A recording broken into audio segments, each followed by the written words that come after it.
Muito obrigado porque você chegou aqui até aqui nesta noite.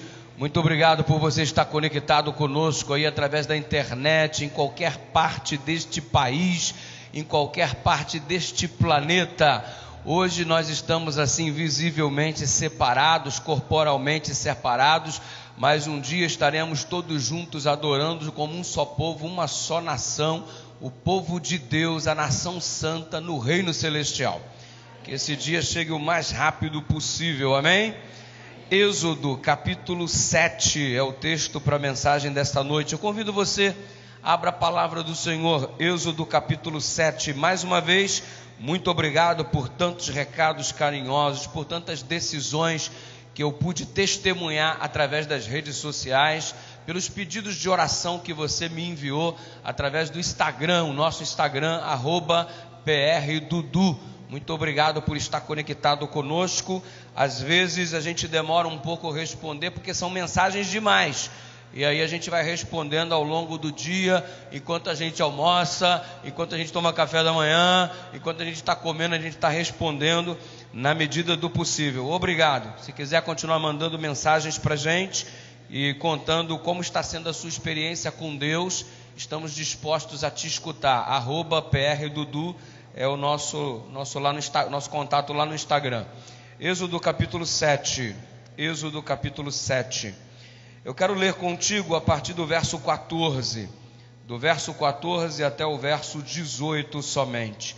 Êxodo capítulo 7, do verso 14 ao verso 18. Se você já encontrou a palavra do Senhor nesse trecho que eu acabei de citar, dá um sinal de joia aí para mim, de positivo. Pastor, tudo certo, aqui todo mundo ligado, conectado. O pessoal daqui está esperto. E eu espero que você esteja esperto também, já tenha encontrado. E se quiser uma pista, uma dica, uma cola, é o segundo livro da Bíblia. E olha aí, fácil de achar, né? Êxodo 7, verso 14 em diante diz assim: Disse o Senhor a Moisés: o coração de Faraó está obstinado, recusa deixar ir o povo.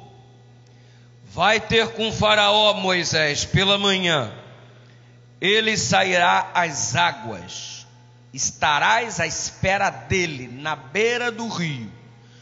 Tomarás na mão o cajado, o bordão, que se tornou em serpente, e então lhe dirás: o Senhor, o Deus dos hebreus, me enviou a ti, Faraó, para te dizer: deixa ir o meu povo, para que me sirva no deserto, e até agora não tens ouvido.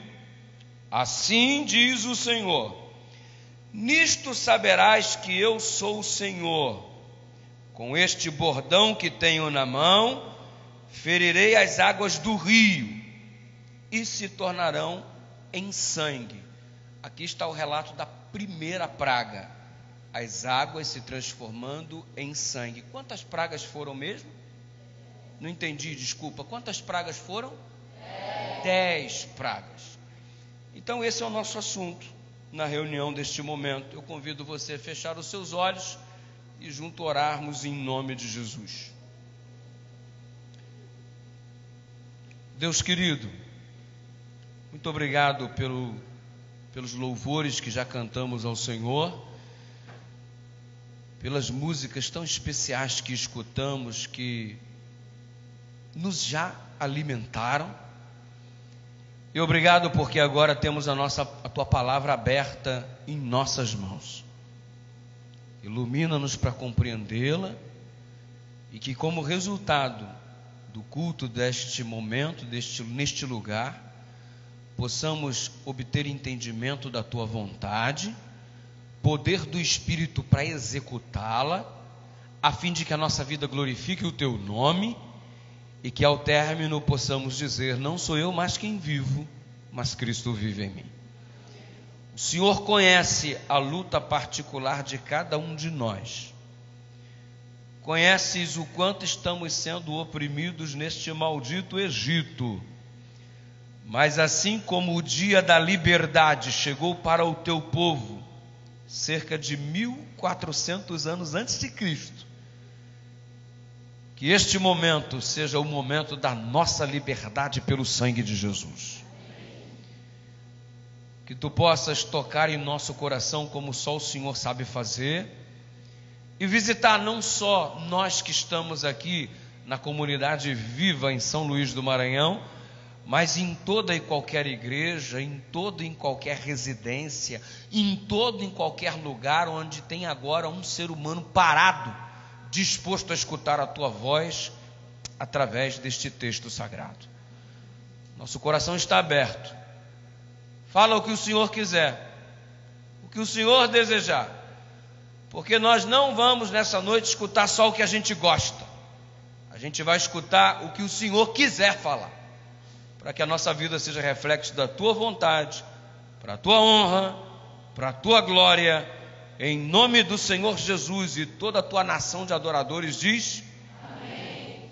Amém. Pastor, eu não acredito nesse negócio do êxodo, eu não acredito neste negócio das pragas. Que papo é esse, pastor? Que a água se transformou em sangue.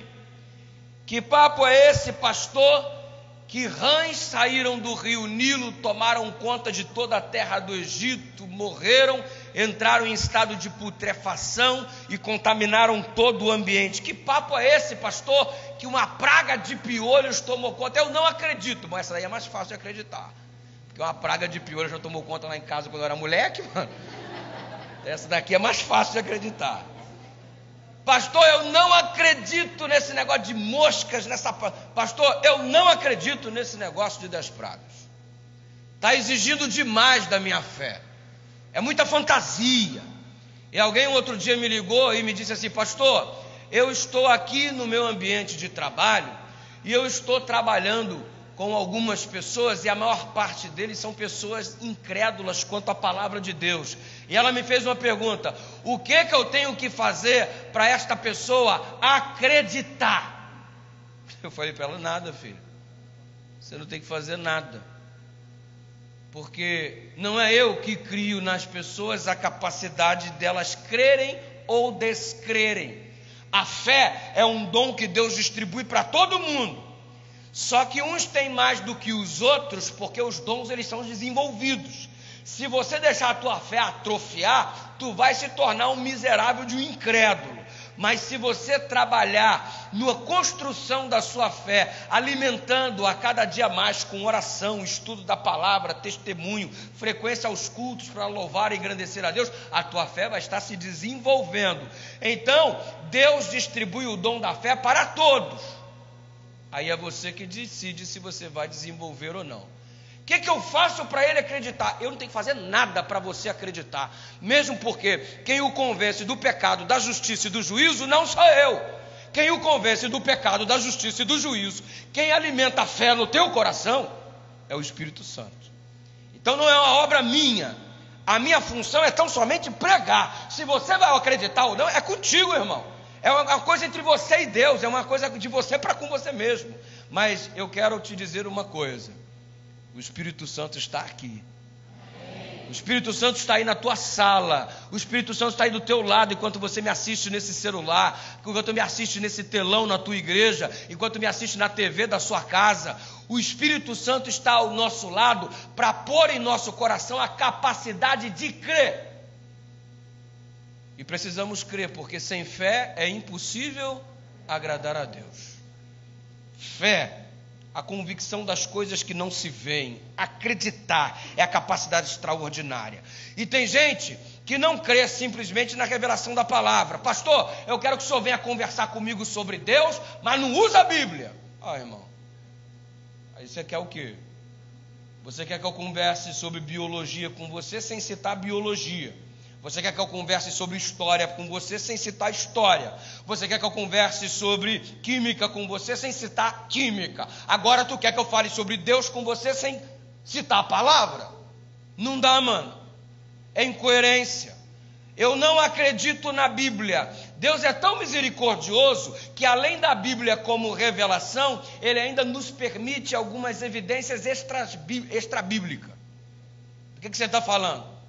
Por exemplo, um sacerdote egípcio que viveu na época do Êxodo, que vivenciou as pragas, ele escreveu uma oração para Osíris, que está lá no museu na Holanda, uma oração resultante de uma escavação arqueológica, de ser encontrada como resultado de uma escavação arqueológica, e está no museu da Holanda, e uma oração de 1400 a.C., irmão.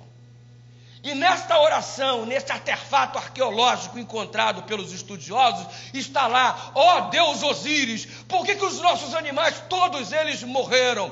Por que há uma praga de piolho? Por que os nossos filhos morreram? Por que o Nilo se transformou em sangue?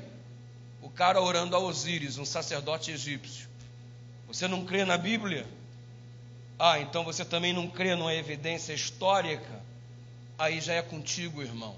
Porque a Bíblia testemunha do que é certo, a história evidencia a ação de Deus aqui intervindo na história humana.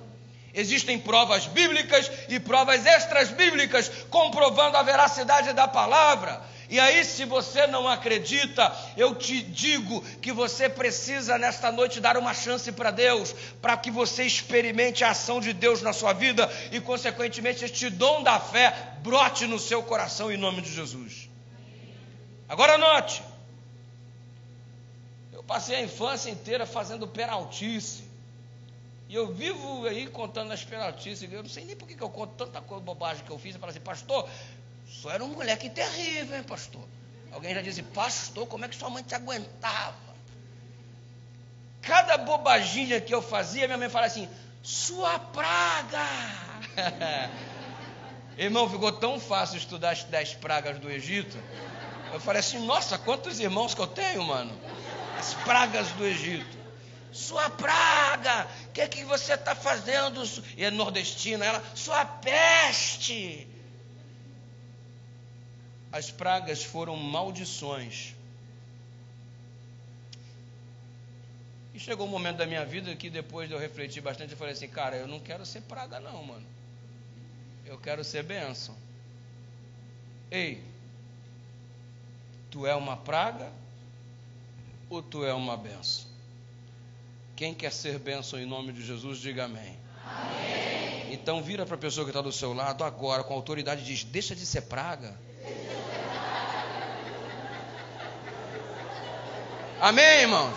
Amém. Cadê o clamor de quem quer ser uma bênção? Diga amém. Amém. Ei, seja uma bênção para os teus filhos, pai. Seja uma bênção para o teu cônjuge. Seja uma bênção para a tua comunidade. Seja uma bênção para a tua igreja.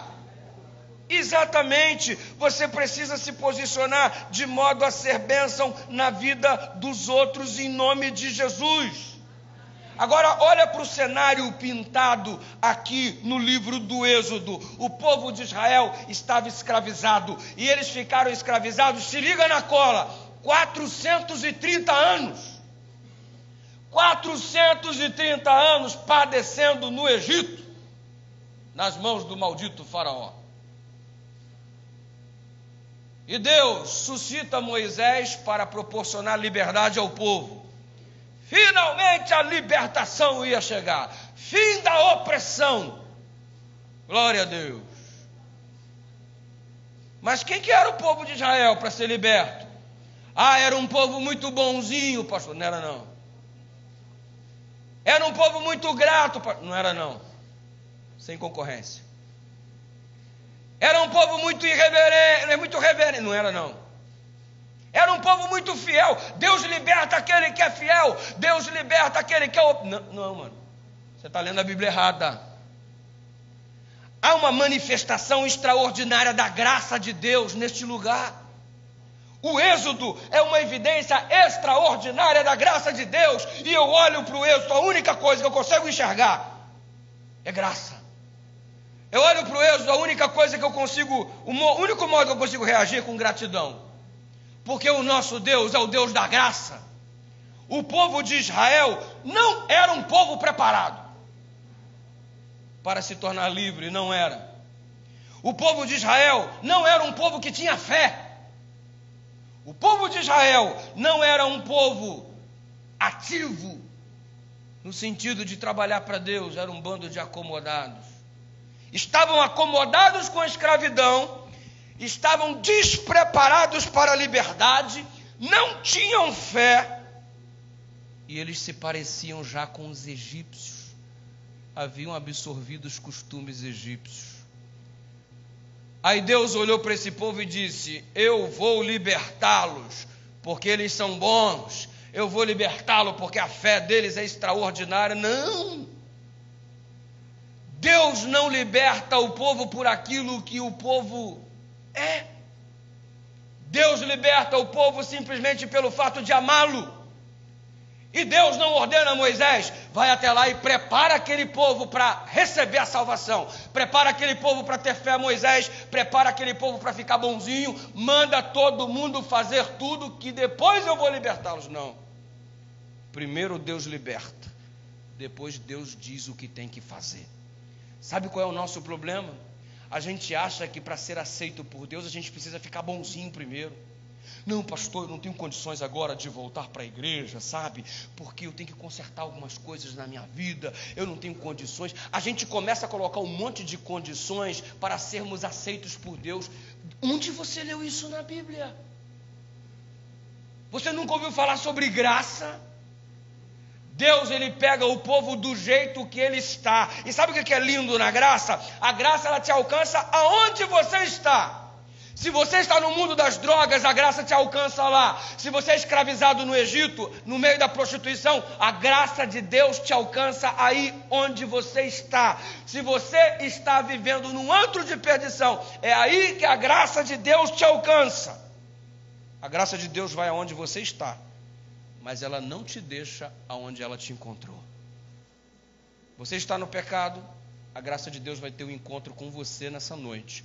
Mas acredita que ela não vai te deixar onde ela te encontrou. Ela vai te trazer para uma novidade de vida em Cristo Jesus. Amém. Deus não liberta o povo porque o povo é bonzinho. Deus liberta o povo pelo simples fato de amá-lo. Eu quero libertar o meu povo. Eles foram salvos, eles foram libertados, e neste processo de execução de salvação, de liberdade, depois Deus diz: agora olha só, eu salvei vocês, a vida de salvo é assim, ó, tem que fazer assim, a sexualidade é desse jeito, o jeito de se vestir é desse jeito, agora você tem um dia para guardar, a administração financeira é dessa forma, é assim que se educa filhos, é assim que se alimenta. Percebeu? Deus orienta depois da libertação. Sabe por quê? A salvação é pela graça.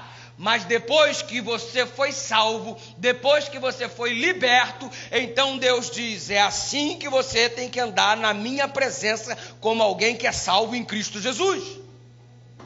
Então, você não faz as coisas para ser salvo. Você começa a fazer as coisas porque Ele já te salvou, porque Ele já te libertou.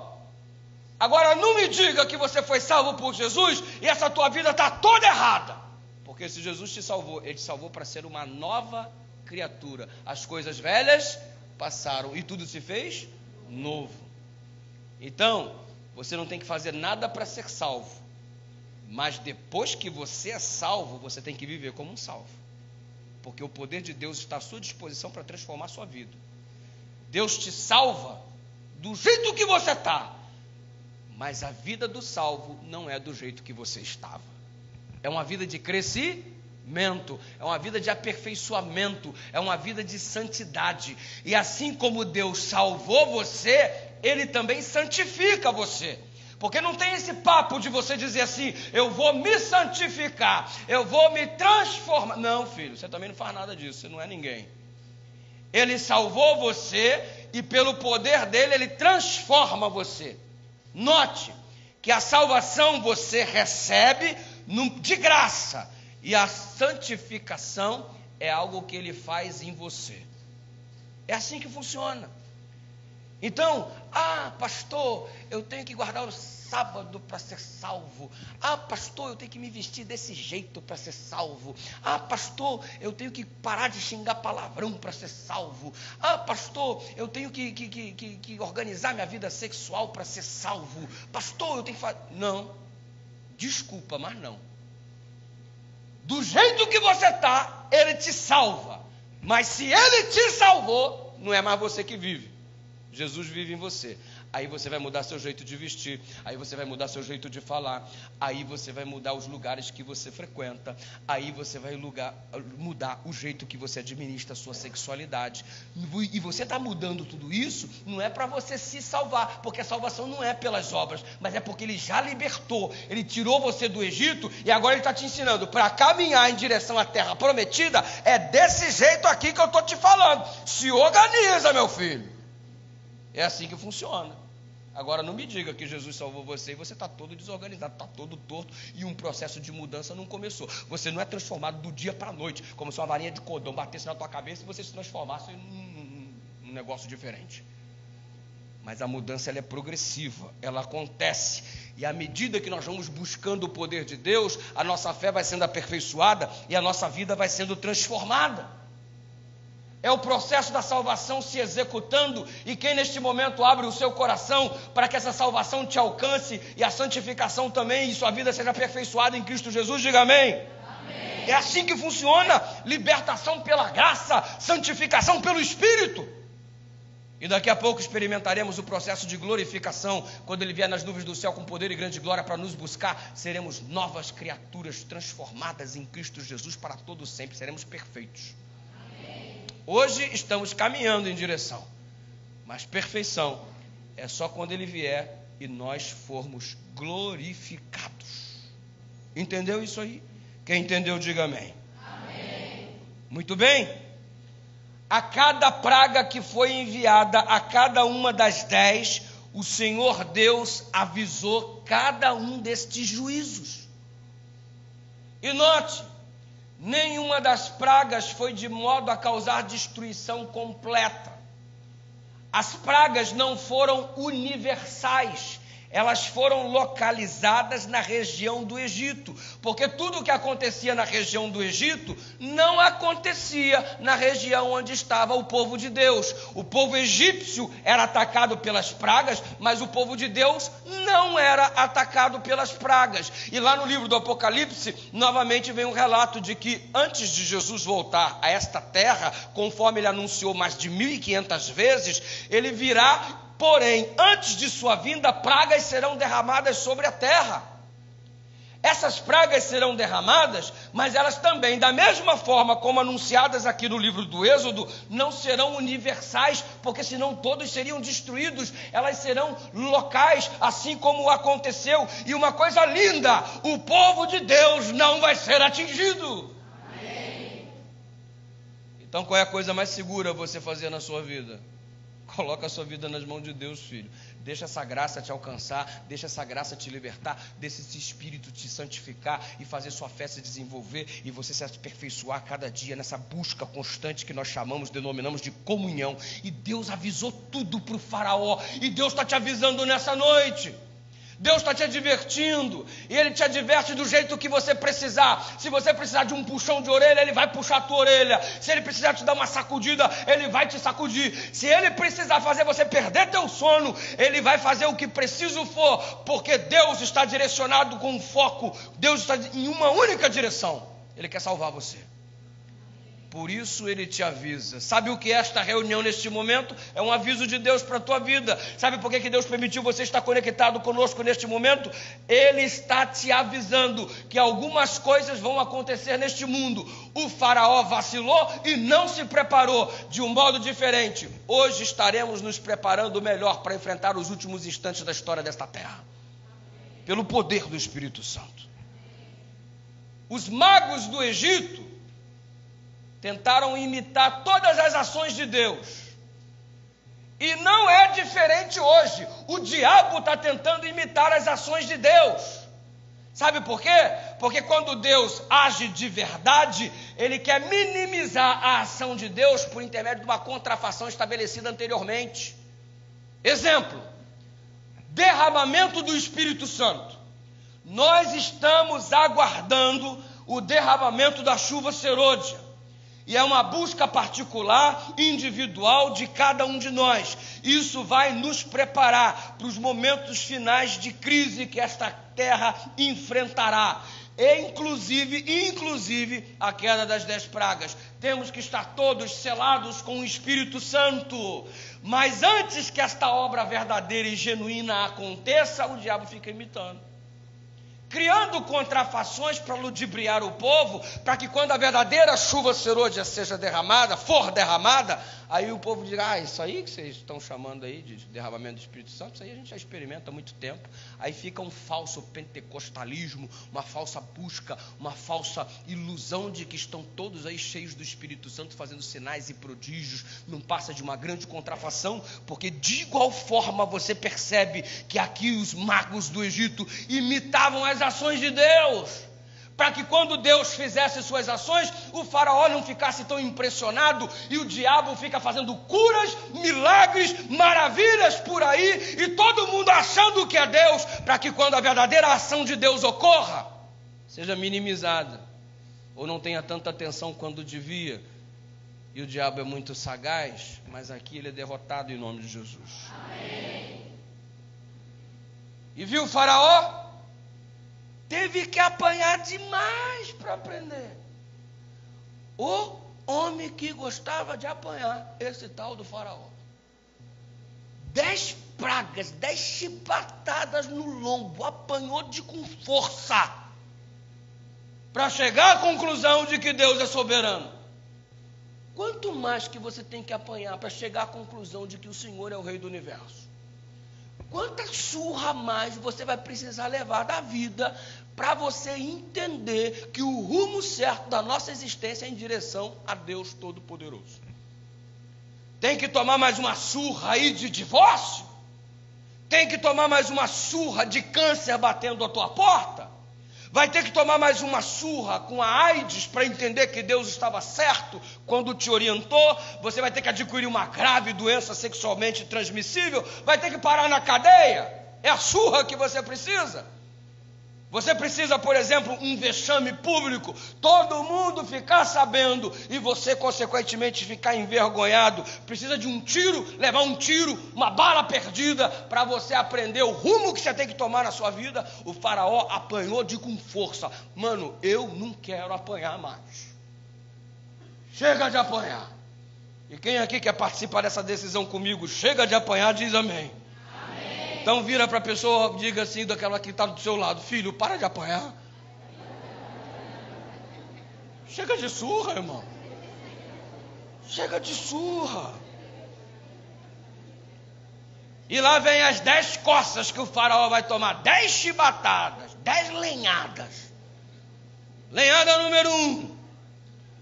A água do rio Nilo, transformando-se em sangue.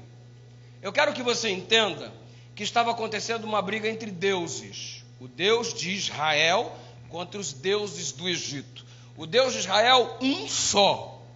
Os deuses do Egito é um para cada coisa. Estamos falando de 10 pragas, onde foram atingidos 10 divindades egípcias. Quando a água se transforma em sangue, o Deus que está sendo agredido é o Deus do Nilo, porque o Nilo era considerado como um Deus para os egípcios. É uma luta do Deus verdadeiro contra o Deus falso, é o grande conflito. E diante desta batalha, observe, quando a água se transforma em sangue, gerou uma situação dentre tantas. O povo de Israel fabricava tijolos para as construções faraônicas. Para fazer o tijolo, tinha que ter água para misturar com a terra e formar o barro. Só que a água virou sangue. O que aconteceu, pastor? Não tinha mais água para fazer tijolo. Qual o benefício da praga? Sem água para fazer tijolo, o povo escravo israelita cruzou os braços, porque não dava mais para fazer tijolo, irmãos. Foram descansar.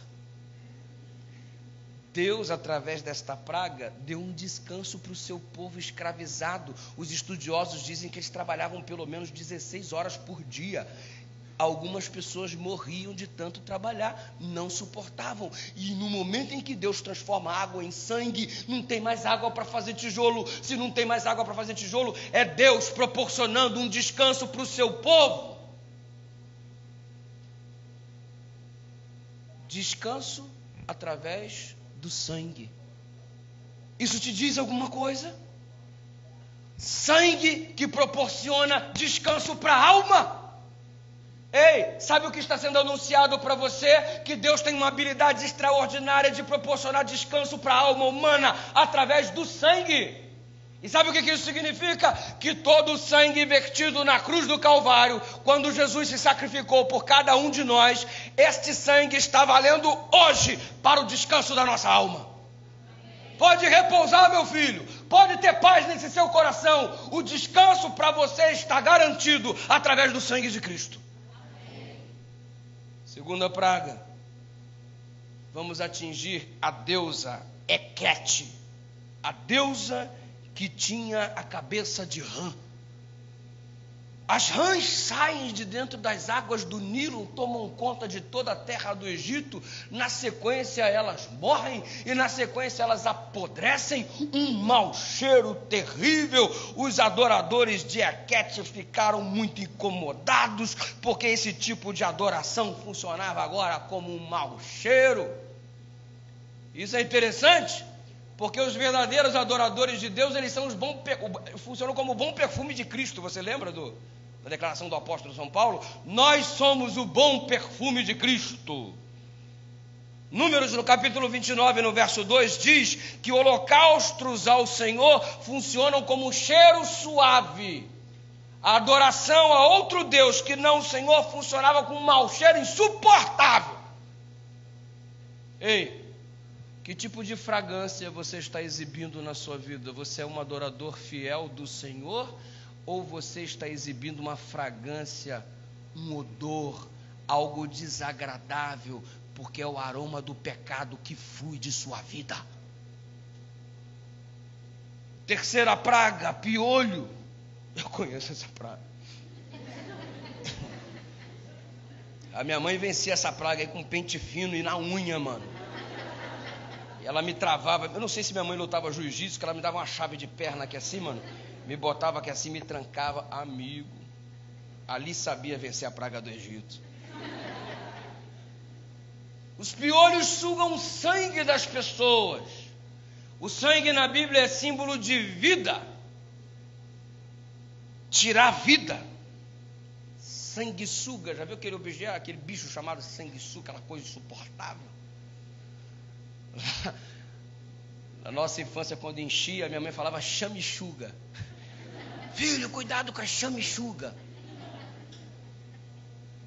Ei, qual é a chamichuga que está sugando a tua vida? Qual é o piolho, qual é o agente satânico que está arrancando a tua qualidade de vida? Que praga é essa que está te atormentando? E quando eu falei assim, ó, eu não quero ser uma praga, eu quero ser uma bênção. Se você for apanhar uma aplicação secundária, essa água aí suja. Se você for uma praga, meu irmão, me desculpa, tu anda sujando a vida dos outros. Se você for uma praga, tu anda causando um aroma péssimo no que diz respeito ao relacionamento com as outras pessoas. Se você for uma praga, tu anda sugando a vida dos outros. Tu está acabando com as pessoas que estão perto de você. As moscas causavam dor. A quarta praga. Você tem causado dor na vida de alguém? Magoado as pessoas, ferido as pessoas? Você lembra que eu falei ontem que nós fomos criados com a capacidade de amar? E por que ao invés de amar as pessoas, você machuca tanto as pessoas? Que prazer existe em ferir as pessoas? O rebanho estava morrendo, e alguns animais no Egito, eles eram sagrados: o touro, o deus Pitá, a vaca, a deus Ator, o carneiro, o deus Amon. O rebanho morrendo, os deuses egípcios estavam caindo por terra. Os animais do rebanho de Israel, nenhum deles estava morrendo, mas o animal do faraó, os animais do faraó, eu falei o animal do faraó, né? Mas o animal do faraó, realmente nenhum deles morreu, irmão, nenhum deles morreu. Todos eles morreram, melhor dizendo. Feridas, a sexta praga. Você percebeu a sequência? Aconteceu mais ou menos assim, uma coceirinha, uma sarninha. Você começou num processo de negação, não é nada não, não é nada não, não é nada não. Aí surgiu uma feridinha, daqui a pouco você estava todo arregaçado. É igualzinho o pecado. A praga do pecado. Você começa numa coceirinha, numa sarninha, começa numa negação, nada a ver, tem problema não pastor, tem problema não mãe, tem problema não pai, nada a ver, daqui a pouco tem uma feridinha, daqui a pouco você está todo arregaçado pelo pecado. Uma praga. É só um gole. O que tem? Só um gole, só um trago, uma vez, é só um beijo, gente. Eu sou casado, mas o que tem? Só um beijo, só um abraço, só um filmezinho. O que tem? Uma cenazinha mais forte e tal. É só uma foto, é só um nudes. Qual que é o problema? Não, só um nudezinho, mano. Olha aí como Deus me fez, ó.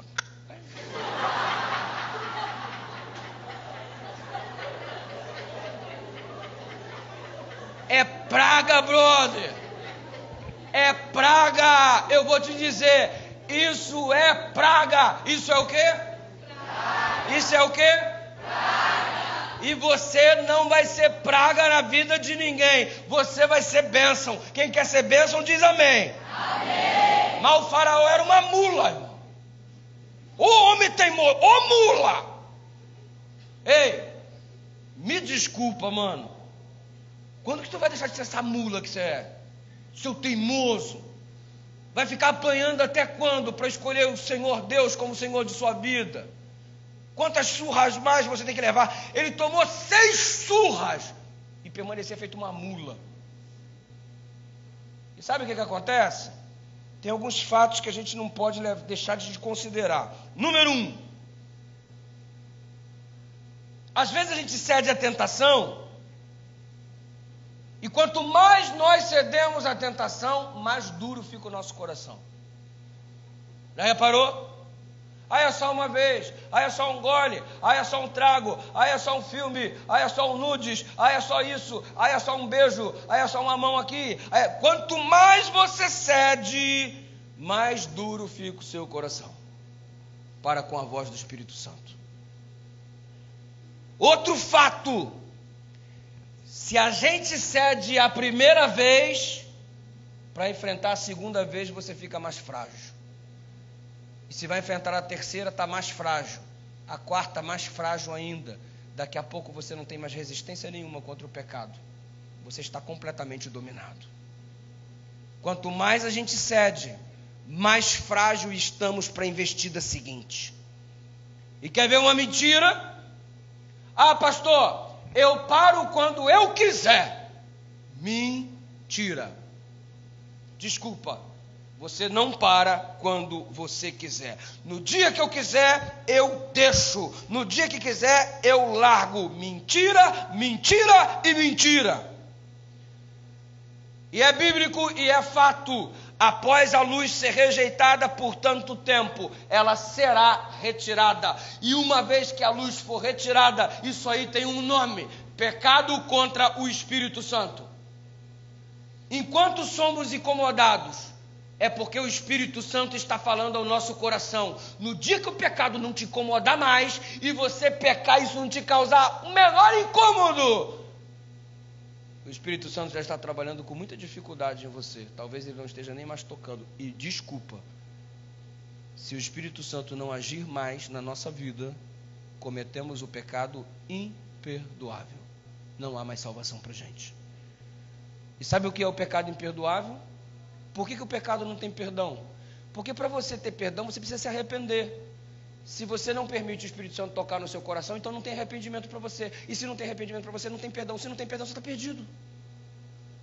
O pecado se torna imperdoável não é porque Deus não quer perdoar, é porque você não aceita mais o toque do Espírito, e o toque do Espírito, uma vez que não acontece, não tem mais perdão para você. Por quê? Porque tu tomou um monte de surra, apanhou pra caramba, mas permanece feito uma mula, igual o faraó, teimoso, em vez de ser uma bênção, continua insistindo em ser uma praga. E tem uma hora que Deus diz, olha, não dá mais, estou tirando meu time de campo, faz o que você quiser com a sua vida, porque eu já tentei tudo o que devia. Pastor, será que eu pequei contra o Espírito Santo? Calma, isso não é um ato, isso é um processo. Eu nunca conheci ninguém que tivesse pecado contra o Espírito Santo. Eu nunca conheci. E se você está conectado conosco nessa noite e a palavra de Deus está mexendo contigo, não é porque eu falo bonito ou feio, ou forte ou fraco, ou alto ou baixo, não tem nada a ver comigo. Se a palavra de Deus está tocando você nesse instante, é porque o Espírito Santo está falando contigo agora. Sabe o que isso significa? Você não pecou contra o Espírito Santo, ele ainda fala, e se hoje ouvirdes a sua voz, não endureçais o vosso coração. O faraó permanecia feito uma mula teimosa, e veio a 7ª surra, granizo com fogo, chuva, algo quase desconhecido no Egito, um território que não chove, uma seca. Eu estive lá, irmãos, 95% do território egípcio é o deserto do Saara. Um inferno de... Ele não sabe o que é chuva, irmão. Se chover lá, ele vai ter um negócio, uma festa extraordinária no Egito. Se chover lá, é melhor que um título de Copa do Mundo, irmão. E choveu, mas choveu pedras com fogo, saraiva, pedras e fogo, granizo com fogo. A água era tida como um deus no Egito, o fogo também. Os deuses que deveriam estar abençoando, os deuses estavam usando os elementos da natureza, que para eles eram deuses, para amaldiçoar a vida deles, para que eles apanhando, para ver se tomasse uma decisão diferenciada. Quem pode é Deus, quem manda é Deus. E sabe o que é lindo na história? O Moisés saiu da presença do faraó, estava chovendo pedras e fogo, ele passou pelo território, nenhuma pedrinha caiu na cabecinha dele. Nem um foguinho deu encolhidinha no cabelo do Moisés. O cara passou na boa. Ei, quando as pragas caírem sobre este mundo, 1000 cairão ao teu lado, 10.000 à tua direita, mas você não vai ser atingido. Amém.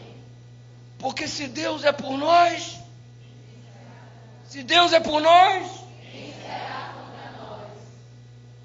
8ª praga. Gafanhotos. O que sobrou da saraivada, o gafanhoto foi lá e destruiu. Ei, tem gente que se comporta como se fosse um gafanhoto. O cara já está todo moído, todo destruído, todo acabado. E o que você faz? Você vai lá e termina de acabar com o indivíduo. Gafanhoto maldito. Tu devia ser uma bênção e está sendo uma praga. Pastor, e como que a 7ª praga se aplica a mim? As pedras, tu fica dando pedrada nos outros, tu é praga, irmão. Fica moendo o restinho que sobrou das pessoas, a pessoa já está toda esbagaçada pela situação, e ainda como se não fosse suficiente, você vai lá e pisa mais um pouco, sua praga. Conheci uma irmã que perdeu a filha. 17 anos, linda. A menina, por uma frustração amorosa, enlouqueceu e pôs um fim à própria vida. Você já imaginou o desespero de uma mãe que percebe a sua filha pondo um fim à própria vida, cometendo suicídio? Você já imaginou como essa mulher está destruída no dia do funeral? Ou ao longo de toda uma vida? E como se não bastasse, ela já está toda moída. Aí vem um infeliz do irmão e diz assim: irmã, o Que pena que a sua filha não tem mais salvação por aquilo que ela fez. Praga, gafanhoto maldito. Não aguenta ver nem o que sobrou das pessoas, quer destruir o restinho que sobrou. Já viu aquele irmão que adulterou, acabou com a vida, o casamento foi arruinado, o escândalo, e todo mundo está sabendo e tal, não sei o quê, e a pessoa já está moída. Aí vem alguém perto, como se não bastasse a pessoa estar moída, aí vem o gafanhoto, e a igreja está cheia de gafanhoto, aí dá mais uma pisadinha. Que vexame, irmão. Você não presta, hein? Pisa mais um pouco. E tu acha que tu está bem? Tu é uma praga. Tu está perdido tanto quanto quem pecou. Porque se você fosse discípulo, você ia resgatar o ferido, como o cara fez na parábola do bom samaritano. Você não ia ferir mais quem já está ferido, se alegrar com a dor dos outros. Trevas, nona praga. Ao invés de você iluminar a vida das pessoas, você só traz um ambiente de trevas e de escuridão, um pessimismo miserável, como se não confiasse na providência de Deus, como se não confiasse na ação de Deus. Você não ilumina as pessoas. Tu foi chamado para ser luz do mundo e você está trazendo trevas para a vida das pessoas. E sabe o que significa isso? A palavra usada no original hebraico para descrever essas trevas é a mesma palavra do Gênesis, quando explica na criação do mundo que havia trevas sobre a face do abismo. Tudo era escuridão, e Deus disse, haja luz, e as trevas desapareceram. Essas trevas é a mesma palavra usada aqui para a nona praga do Egito, trevas. Sabe o que isso significa? Que Deus criou a luz e o povo voltou para as trevas. Sabe o que isso se chama? Regressão. Ao invés de você progredir, está andando para trás. Tu é caranguejo, meu irmão. Deus fez para você sair das trevas para a luz. Você recebe a luz e anda para trás, vai para as trevas. Ei, nessa noite, em nome de Jesus, que não haja ninguém aqui regredindo. Vamos progredir cada vez mais, saindo das trevas e caminhando para a luz em nome de Jesus. Amém. Luz, meu irmão. Luz. Décima praga atingiu o Deus Faraó, porque Faraó era tido como uma divindade. A décima surra, o golpe fatal. O livramento do povo de Israel deu-se pelo sangue. Você percebeu? A primeira praga trabalhou-se na direção do sangue. A última se proporcionou livramento através do sangue. Na primeira praga, descanso pelo sangue. Na última praga, libertação pelo sangue. É pelo sangue que a gente subsiste, o sangue de Jesus derramado na cruz do Calvário. Amém. Há poder nesse sangue. E que esse sangue banhe a nossa vida, dando-nos redenção e graça. Amém. Arrancando-nos do Egito para uma vida de crescimento, ainda que no deserto, em direção à terra prometida. Sangue. Israel obteve o livramento. Há poder no sangue de Jesus, eu creio nisso. Não importa se você foi praga até aqui, o sangue de Jesus pode te transformar em bênção. Ah, pastor, eu fui uma peste mesmo, andando pelo pecado, magoei muita gente, eu pisei muita gente, eu feri muita gente. Esses dias eu fui pregar numa vigília jovem, lá em Caldas Novas, Goiás. Peguei um voo, fui lá para Goiás. Cheguei lá, uma vigília no auditório, tinha mais de 1000 pessoas, a noite inteira. E eu fiz uma vigília sobre José. Eu preguei a noite toda sobre José. Preguei uns 3 sermões sobre José. Saí do calor de Belém, fui lá para o friozinho de Goiás, junho agora, início frio. Fui lá. Que vigília bacana, que juventude animada. Foi muito legal, irmãos. Naquela vigília, enquanto eu pregava, terminava um sermão e um rapaz vinha com o testemunho dele. Eu comecei a ouvir o testemunho do cara, que foi dividido em 3 partes. Eu preguei 3 vezes e ele testemunhou 3 vezes. Comecei a ouvir o testemunho daquele cara. Eu falei assim, mas que praga, meu irmão. Mas que praga. Ele falava, que praga, mano.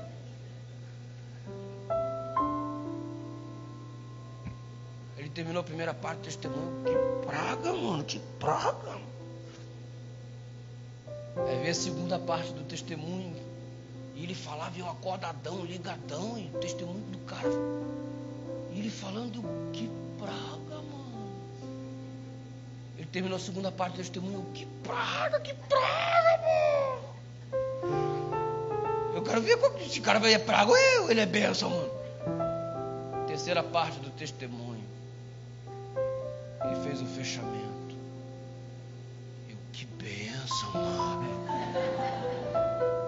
Que bênção, que bênção. Como é que Deus transforma uma praga de um ser humano dominado pelo pecado em uma bênção tão grande como essa?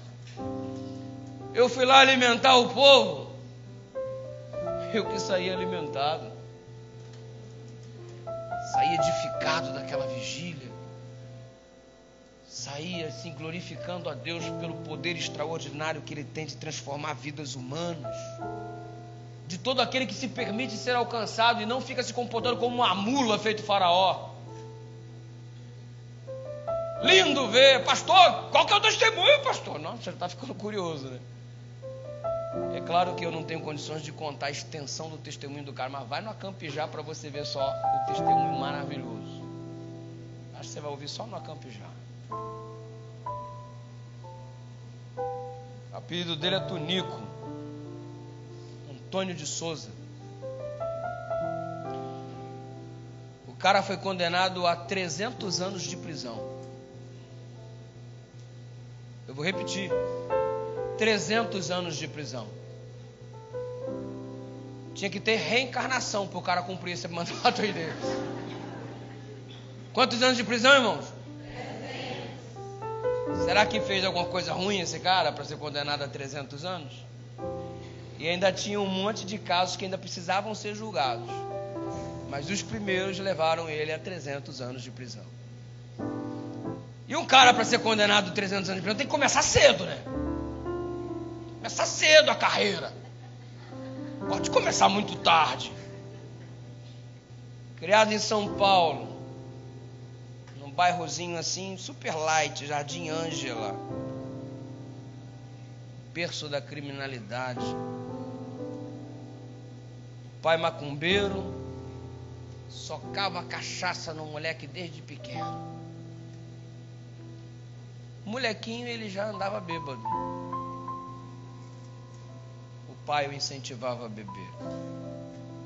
Se tornou-se um guri agressivo, aprendeu com o pai, porque o pai também era assim, mas em algum momento o pai se converteu, entrou para uma igreja evangélica. Mas o moleque continuou peralta. Com 10 anos de idade ele comia os frangos da macumba. Pastor, não podia ver uma cachaça numa macumba, numa encruzilhada, que eu mandava ver. Aí eu, que praga, mano. Eu não gostava do meu pai. E quando eu soube que ele ia para a igreja, na hora que ele estava na igreja, eu quebrava os vidros tudo na igreja na pedrada. Eu subia em cima do telhado, quebrava os telhados. Eu ia lá no fio, arrancava os fios. A igreja faltava culto na hora do culto, faltava energia na hora do culto, eu arrancava tudo. E quando faltava luz, os irmãos, é o demônio do Tonico.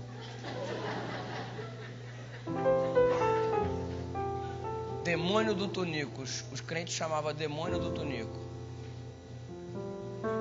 Ele contando o testemunho, eu olhei, que praga, mano. Que praga. 14 anos de idade, teve 2 overdoses de cocaína. aos 14 anos. Tornou-se chefe de uma quadrilha de 80 homens. Assaltos. De usuário de droga virou traficante. Controlava diversas bocas. Tornou-se endinheirado. Muitos cordões e relógios de ouro. Muitas armas. Os melhores carros. Tornou-se famoso. Começou a ser procurado e anunciado pela TV. A polícia o prendia, mas ele dava muito dinheiro e era solto. Foi parar no Carandiru, enquanto o mesmo ainda existia. Pavilhão 9. Todo tipo de desgraça ali dentro ele contemplou. Depois foi parar em Presidente Venceslau. Sua família já estava frequentando a igreja evangélica, seus irmãos, seus pais. E nessa ocasião, a mãe dele o visitou, entregou uma Bíblia para ele. Ele passou 8 anos na cadeia dos 300 condenados. A mãe orou por ele por 18 anos. Coração de mãe. 18 anos a mãe orou por ele. Ele leu a Bíblia que a mãe lhe deu, leu toda ela, e Deus começou a trabalhar na vida daquele indivíduo.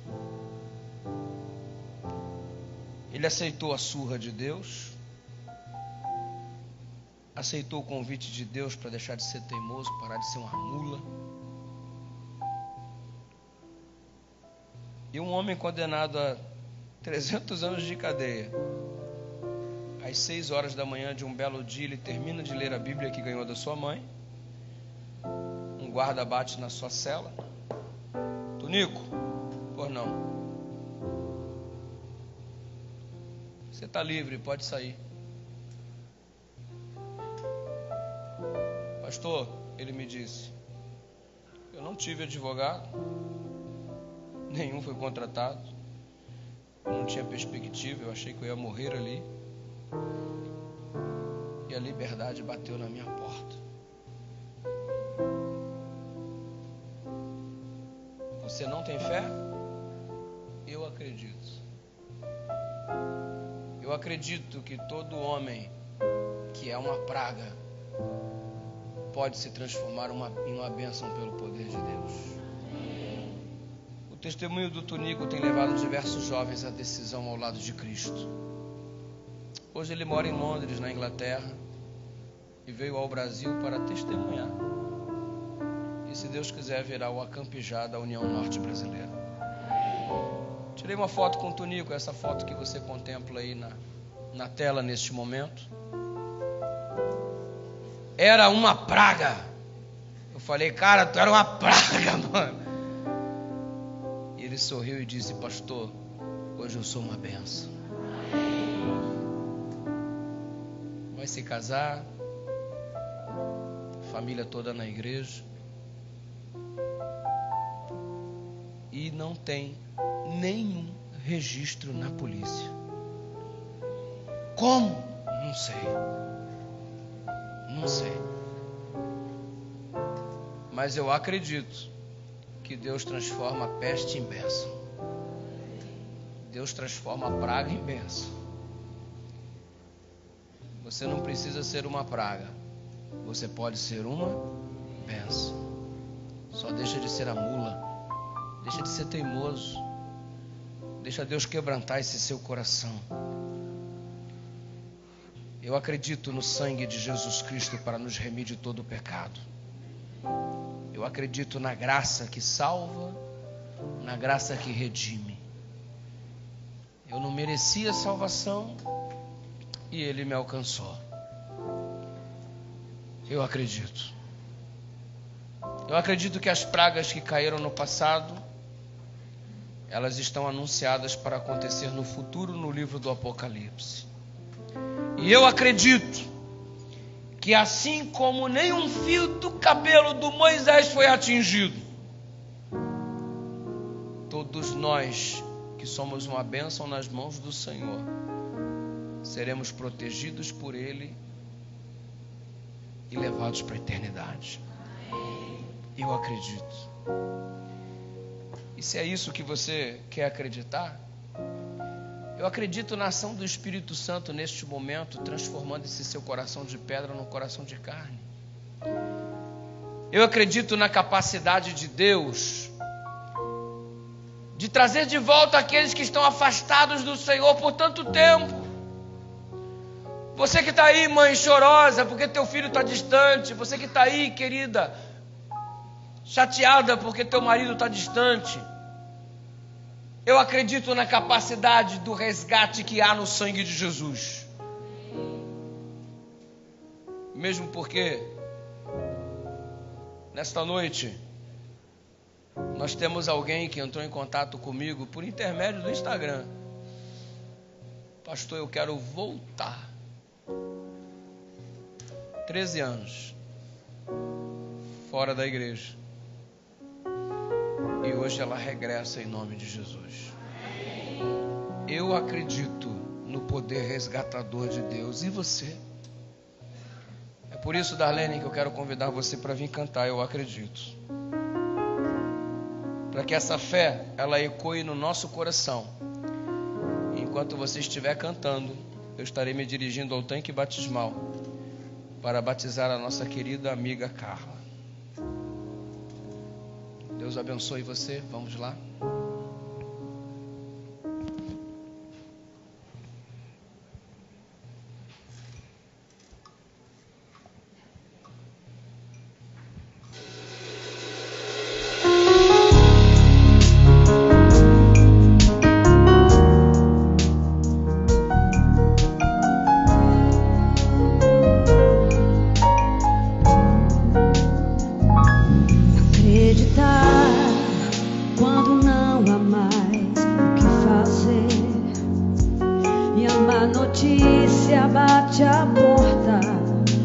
Oh,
nosso Deus não falhará jamais.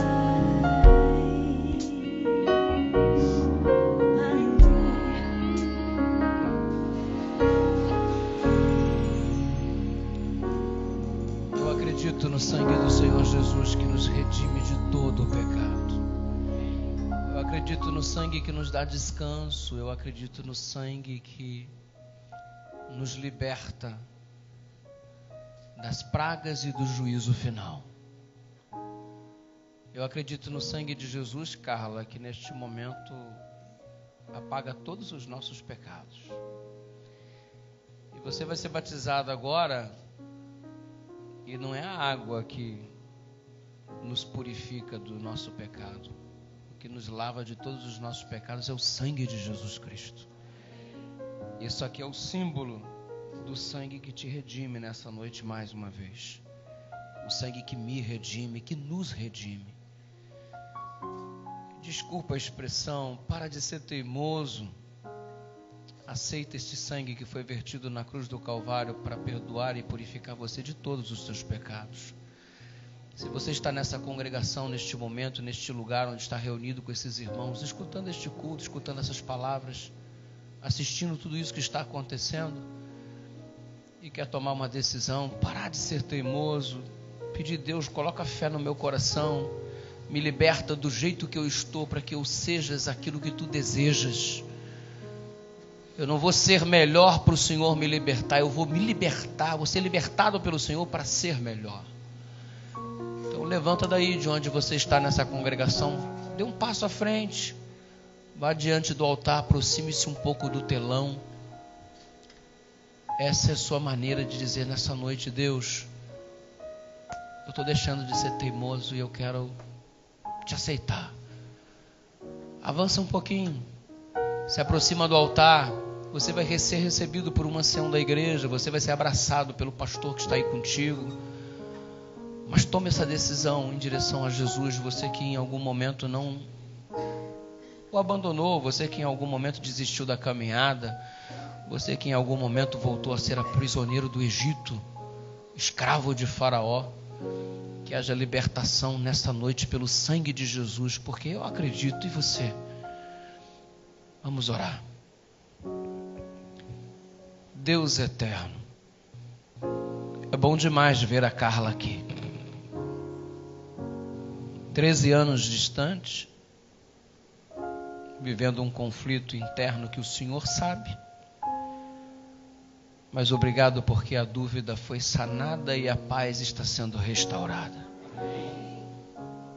É o teu sangue, o teu sacrifício do teu filho na cruz do Calvário, que transforma-nos de pragas dominados pelo pecado em bênçãos, seres humanos cheios do teu Espírito. Pelo teu sangue há libertação. E como ministro do Evangelho, segundo a tua ordem, conforme o desejo do coração da Carla, eu a batizo em nome do Pai, do Filho, do Espírito Santo, e todo o teu povo diz: amém.